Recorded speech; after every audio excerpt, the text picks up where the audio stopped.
Hey y'all, howdy. Welcome to One for the Books. I'm Sandy Broadwell, and today is a super exciting day because we are talking about my best reads of 2025. Now, I have ranked them in a top 10, and I'm also doing book superlatives. So we'll do lots of best of different categories.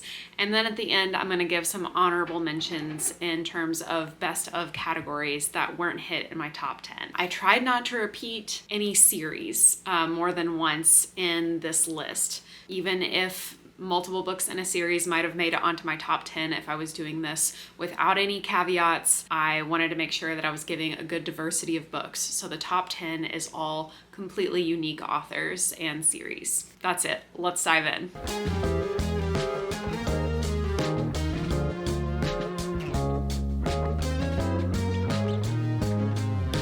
I'm just going to give you guys the goods right off the bat. My number one book of 2025 was Blood Over Brighthaven by M.L. Wong.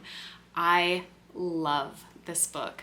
I loved it from page one. It was so gripping. It was so compulsively readable. I ate this up. This is the story of Sayana and Tamil. Tamil is an indigenous refugee who flees to the city where Sayana lives in order to try and find a better life for his people because there is this blight that is killing everyone outside of the magical protection of this city. Once he makes it into the city, he finds out the life in the city is not what he and his family had hoped for. They are a bit of a suppressed people and are very much looked down upon and not given the same opportunities as the people who were born in the city. Sayana is one of the people who was born in the city. She grew up with a lot of privilege, and she has spent her entire life fighting to become the first female high mage. She, in the very first chapters, is doing her competition in order to become the first female high mage.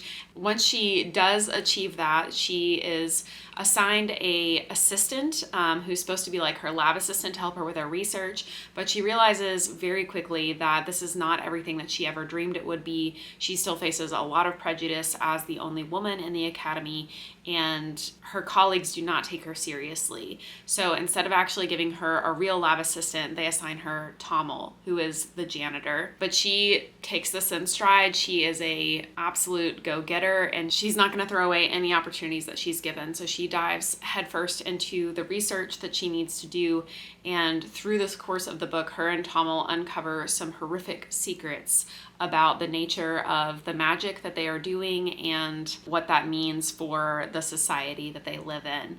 It is so good. The magic system in here is super duper cool. It is a lot like coding. if coding could be a magic system. I've said that a lot throughout the year as I've talked about this book, but it is really, really unique and very cool. This one, in terms of my superlatives, wins obviously best fantasy since it is a fantasy book on the top of my list, and is also tied for best social commentary. I cannot wait to reread this book. It is just magnificent, and if you haven't picked it up yet, what are you waiting for? My second most favorite book of this year is The Liar's Knot by M.A. Carrick. This is book 2 of the Rook and Rose trilogy, and I just finished this book like on New Year's Eve. This is why I don't film this video until the very absolute end of the year, beginning of January, because you just never know when a book is going to knock you off your feet. And this one absolutely did that. I was not expecting this. I liked the first book in this series. I think I gave it 4 stars, but this book really elevated the series for me and just made me recontextualize, honestly, my whole opinion of it. I was so glad in some ways that I put off reading this for so long, because that means I still have a whole nother book to go. And when I finished this book, I was just like, I'm so glad this isn't over yet because I want so much more. This series is The Rook and the Rose. The Rook is a masked vigilante who is very much like a Robin Hood / Zorro type figure who basically tries to make sure that the nobles, the rich people of society, are kept in line and that their corruption is unmasked and that they are not being unjust to the lower class, who are the indigenous people of this world. But however, the Rook is not the main character of this series. The main character is a woman named Rin, who is a young con woman. In book 1, she is trying to infiltrate a noble family in order to basically rob them blind. She wants to inherit all of their wealth, and so she poses as a basically long lost cousin and tries to do this. And in the course of doing so, she finds out that this noble family that she's infiltrated is actually quite broke.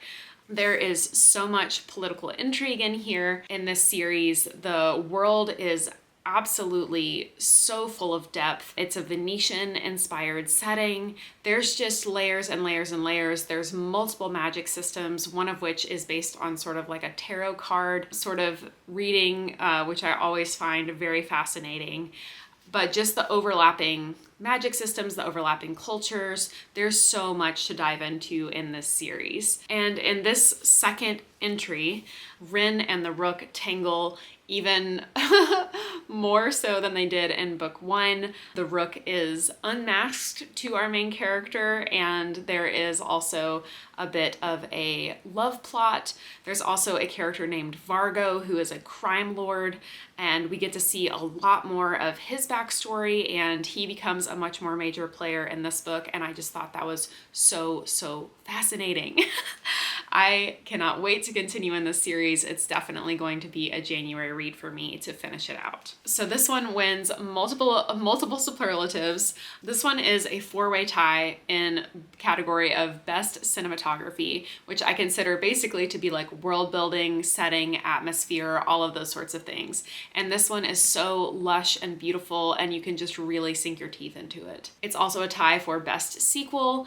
Anytime a sequel is better than the first book and gives me more love and appreciation for the series, this one absolutely takes that. This one also wins Best Actress, which is a tie with another book. There's lots of ties. I'm sorry. I'm so indecisive, but I am giving you a definitive top 10 ranking, so don't hold it against me. But Best Actress in terms of our best female protagonist, and that is definitely Rin. She has so many faces that she wears. She has so many great relationships that build off of one another. She has so many secrets and hidden motives. She's such an interesting person to follow. And also this book wins Best Supporting Actor in terms of our best male side character, and that is definitely Vargo. Vargo, the crime lord, is such an interesting character. He adds so much to these stories, and his motivations, he's just very unpredictable, and the tangle of web that he weaves is so interesting. Then book number 3 in my best books of 2025 is absolutely Dungeon Crawler Carl by Matt Dinniman.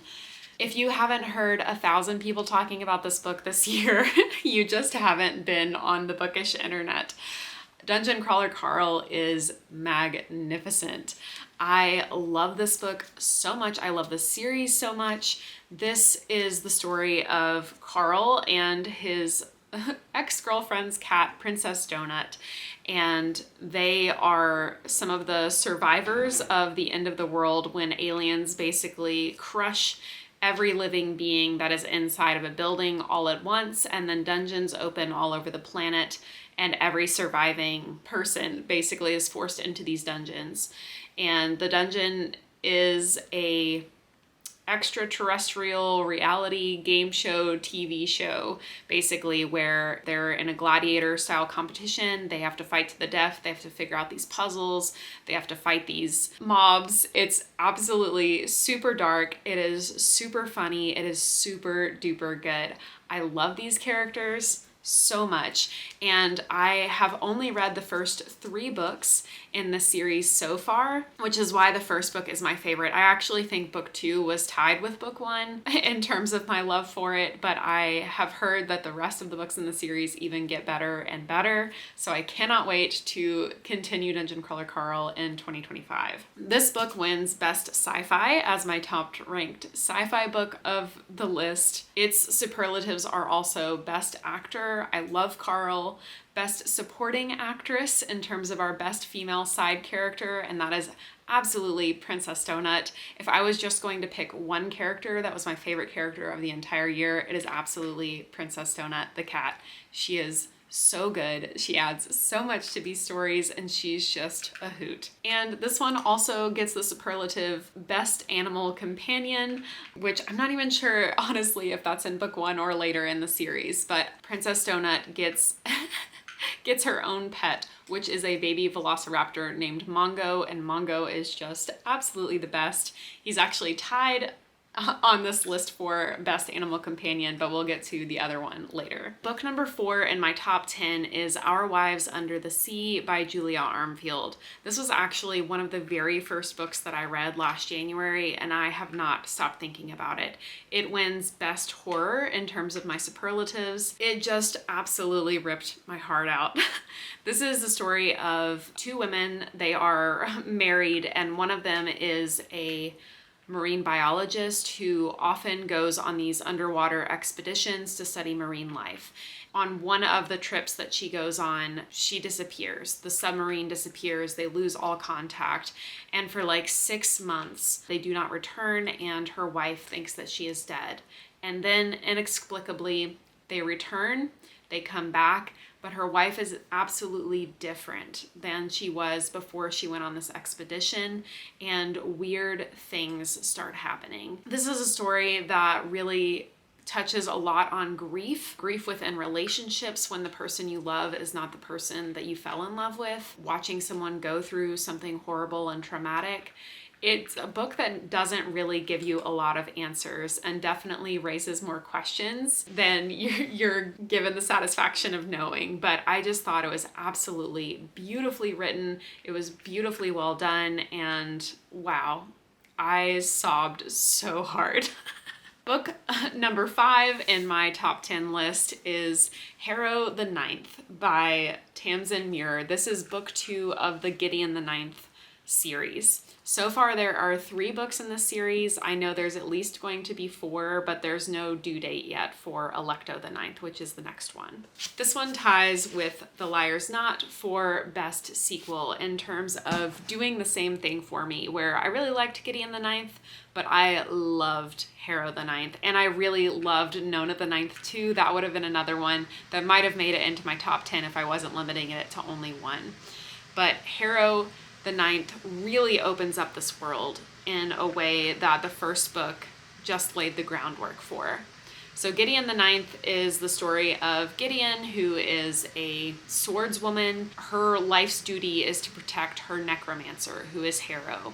But Gideon doesn't want to be doing that. She is an absolute himbo in terms of her personality. She's very funny, and the plot of Gideon is that they're sent to this sort of gothic horror planet where they're put into a competition to see who will be raised up as the next lictor and go serve their god. So it's a competition between Harrow and Gideon versus the other houses. They're from the 9th house. Book 2, the plot is completely different in terms of Harrow is our main character in this book, and she's on a different world than we were on in book 1. She has completely different motivations. Getting to know her better in this book was really fascinating, but also just the opening up of the world that we saw. Book 1 is a fairly contained sort of like gothic mystery. This one is an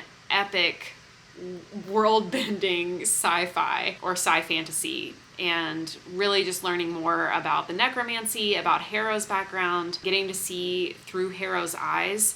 And also there's just so much that is confusing in this series in terms of you're following this the whole time and you're not sure if Harrow is a reliable narrator. and the things that she remembers happening in book 1 are different than what you read in book 1, and you're not sure, is she going crazy? Are things actually different? Did things actually happen that way? Are we in a different reality? And just unweaving all of that is so fun. This series also, not this book in particular, but this series also wins and ties with the Rick and Rose series for Best Actress, and that would be Nona from Nona the Ninth. She's the main character in the 3rd book, and I just absolutely loved reading from Nona's perspective. She is such a sweetheart, and I just want to wrap her up in a hug. Book number 6 on my top 10 list is The Will of the Many by James Islington. This one is,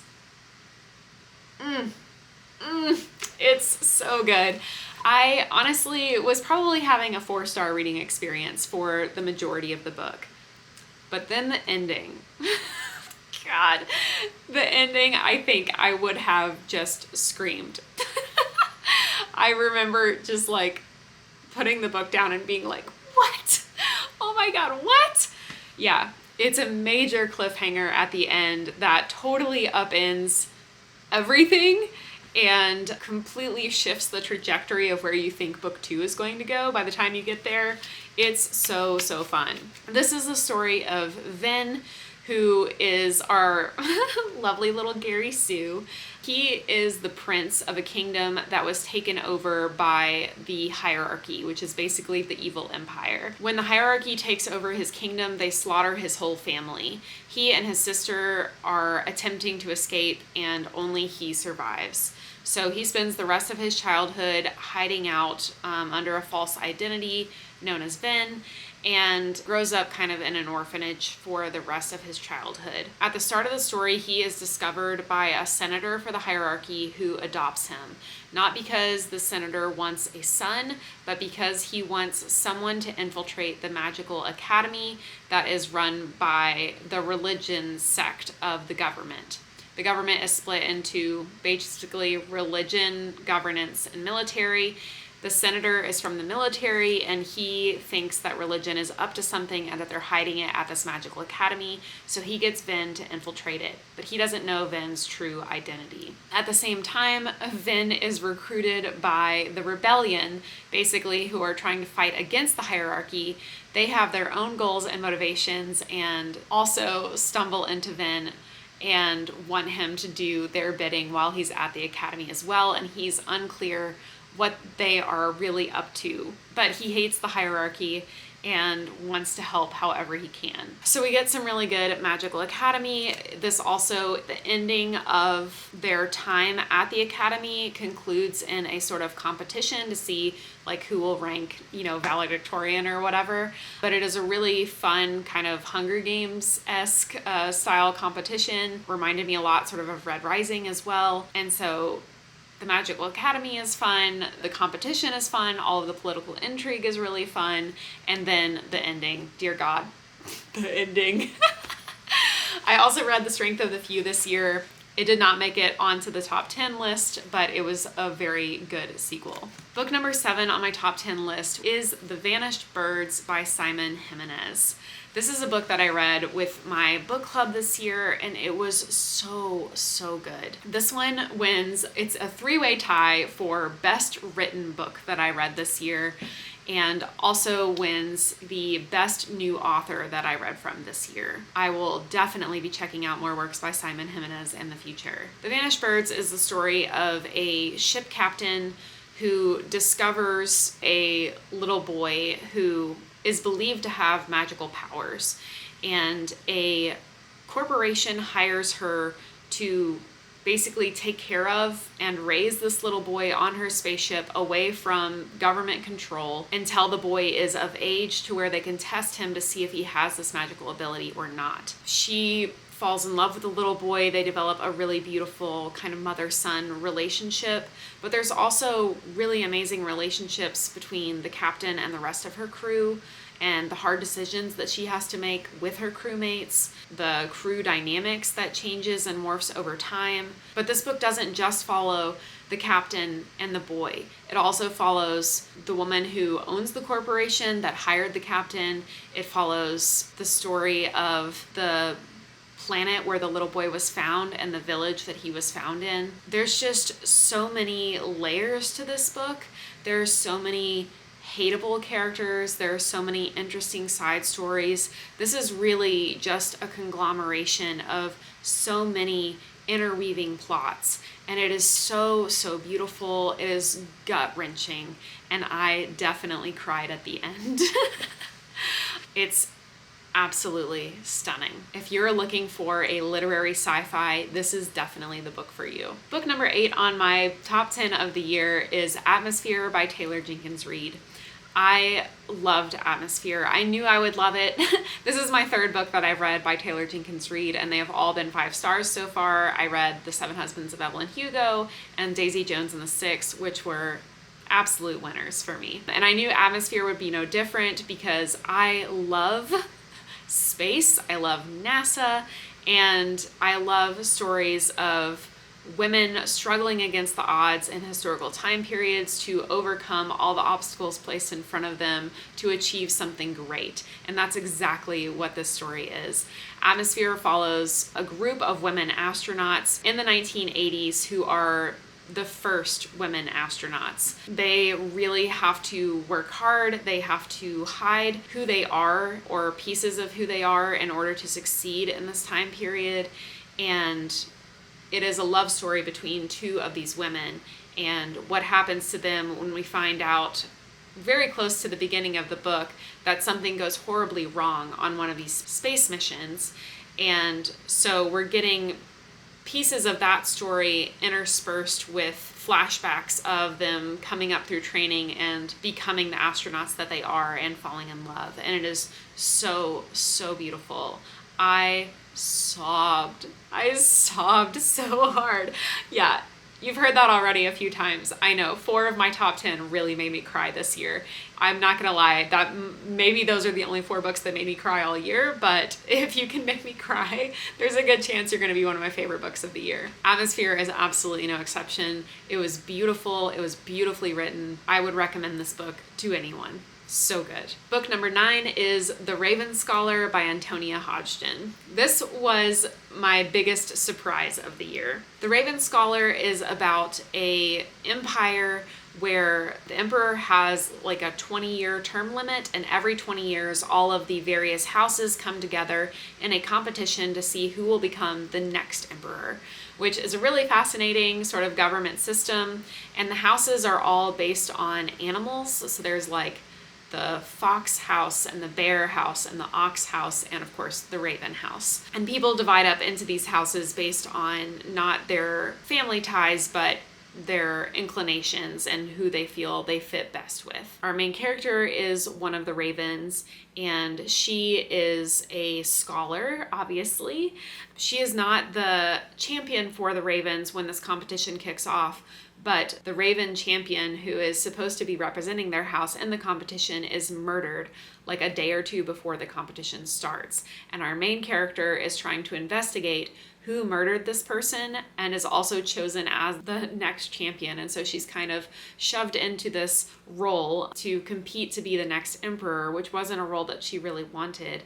At the same time, trying to figure out which of the other competitors, or maybe even someone outside of the competition, who murdered the original Raven champion. This book has some issues in terms of the murder mystery of it all. There were some really obvious things that the character didn't look into that of course turned out to be the real answer. But at the time that I was reading it, I honestly was just having such a good time that even though in the back of my head I was like, well, why hasn't she interrogated this person? That seems like an obvious one. I didn't care. I was having so much fun. This book was a ride.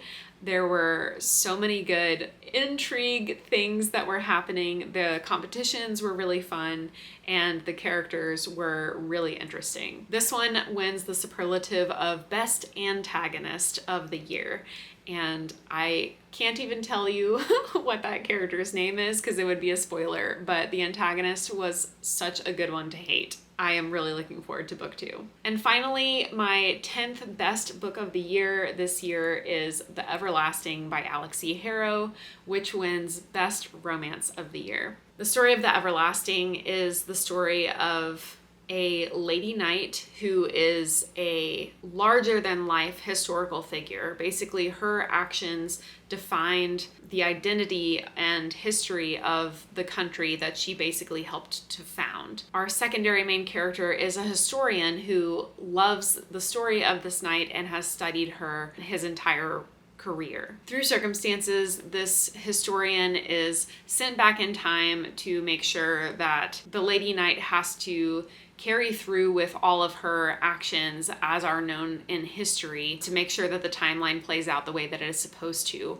But in doing so, when the historian goes back and meets Una, the knight, he falls in love with her in real life, even though she's very different from the woman he had imagined from studying her his whole life.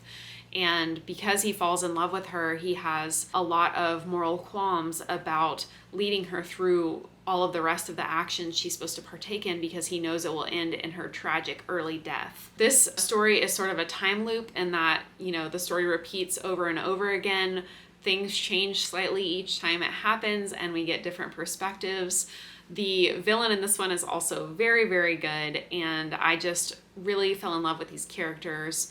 I fell in love with their love story, and I just thought this was absolutely beautiful. So that's it for my top 10 books of 2025 out of the 60 books that I read this year. But I have some more superlatives, so let's just very quickly run through a few more. In the three-way tie for best written, I already mentioned the other two in my top 10, but the third one definitely goes to Rebecca by Daphne du Maurier. Rebecca is just so lush and atmospheric and beautifully, beautifully written. I was really surprised by this one. I loved it way more than I thought I would. Then for best cinematography, again, this is like world building, setting, and atmosphere. I had kind of a four-way tie in this one, which I know is silly, but the Rook and Rose trilogy, definitely, I already mentioned that one. The other ones are The Justice of Kings by Richard Swan.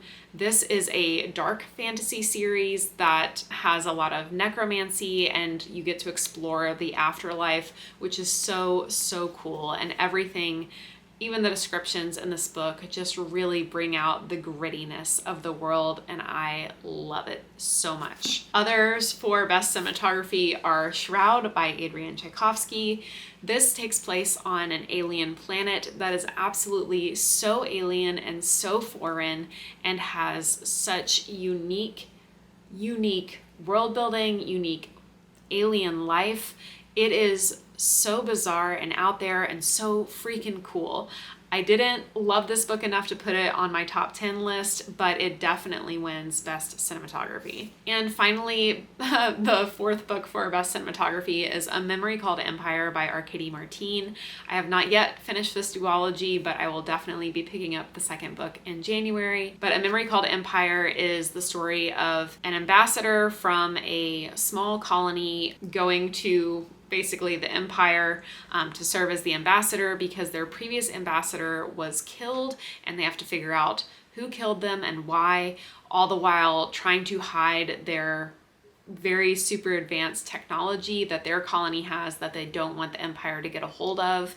And at the time that they're trying to uncover all of these secrets as the new ambassador and navigate these cultural divides, the empire itself is having a lot of upheaval and sort of different factions vying for power, and it's all very twisty and utterly delightful. This world was super duper cool to dive into this year. Then I didn't complete very many series this year, but best series of the year definitely goes to Empire of the Wolf. Like I just said in best cinematography, the world is so cool.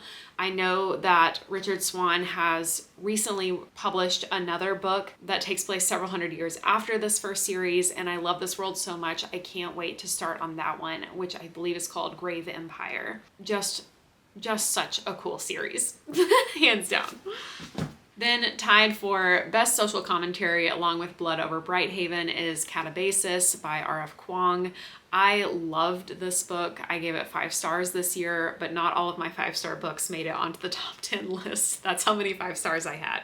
So Catabasis is the story of 2 students that go through basically the 7 circles of hell in order to rescue their PhD advisor and all of the things that happen to them while they're on that journey. It was so good. It had so much to say about academia and ambition and the meaning of life. And I just thought it was fantastic. Then tied with Mongo from Dungeon Crawler Carl for Best Animal Companion, I have to give a shout out to Shadow from Emily Wilde's Compendium of Lost Tales. Shadow is Emily Wilde's hound, and he played a major role in this 3rd book, crucial to the plot.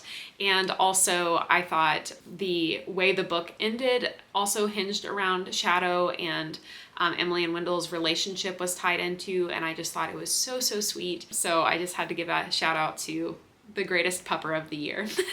Then tied with The Will of the Many for best reveal / plot twist / cliffhanger, I have to give a shout out to Live Suit by James S.A. Corey. This is a novella in the Captives War trilogy.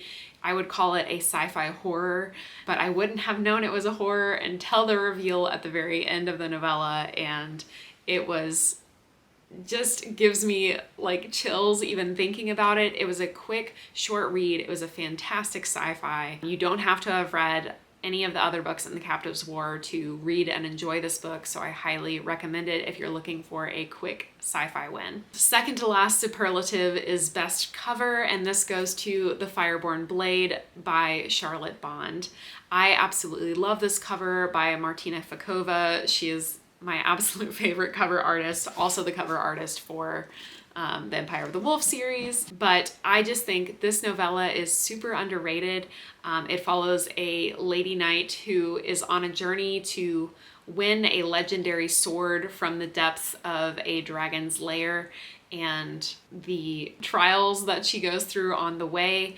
The world building in the short novella was very interesting. The squire that she has along with her adds a really interesting dynamic to the story, and there is a really interesting twist that happens around the 75% mark that turns the last quarter of the novella into a revenge plot, and I just ate it up like candy.